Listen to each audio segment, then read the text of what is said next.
Legend of Zelda: A Link to the Past. This is actually the first Zelda that could be said to have an intro. If you hold a moment on the title screen, you do get a little bit of a cutscene that will explain a few things. Though I don't actually remember anyone being interested in it back in the day when this first came out. But starting the game, we need to name our character and save file. We then find ourselves in a lovely little home. It's nighttime, and we apparently get a telepathic message from Princess Zelda about what danger she's in.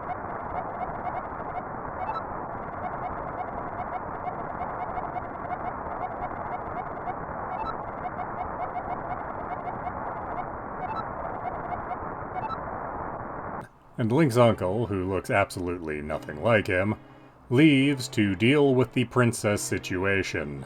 You're then given control, and you also leave to deal with the princess situation. You don't have a weapon or anything, but there is a lantern you can take in this house.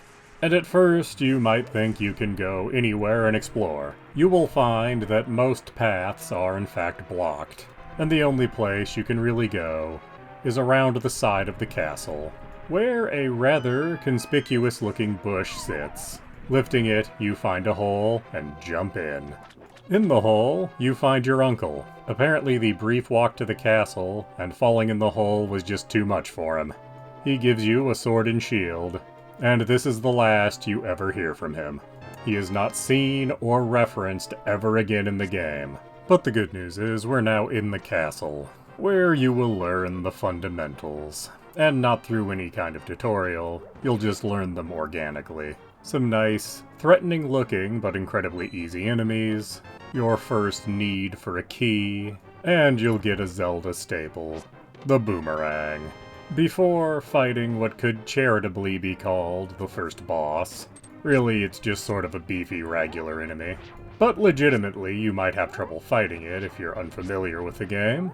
And now, you get Princess Zelda out of jail. And the second part of the intro really starts here. Where the first parts were just about getting the fundamentals down, this next part is where you will encounter puzzles for the first time. Not particularly challenging puzzles, but a lot of it's going to be dark, and it may take you a moment to figure out exactly what needs done. There's even something you'll need to come back for later. And figuring out how to come back is in itself a bit of a puzzle. But that's beyond the scope of the intro, really. But when we finally exit this place, we find ourselves in a church, where Zelda will stay for the foreseeable future, and you're rewarded with an extra heart. And now, the game proper really starts. You still have to track down a couple of NPCs to talk to, but the introduction is over, and the real game has started.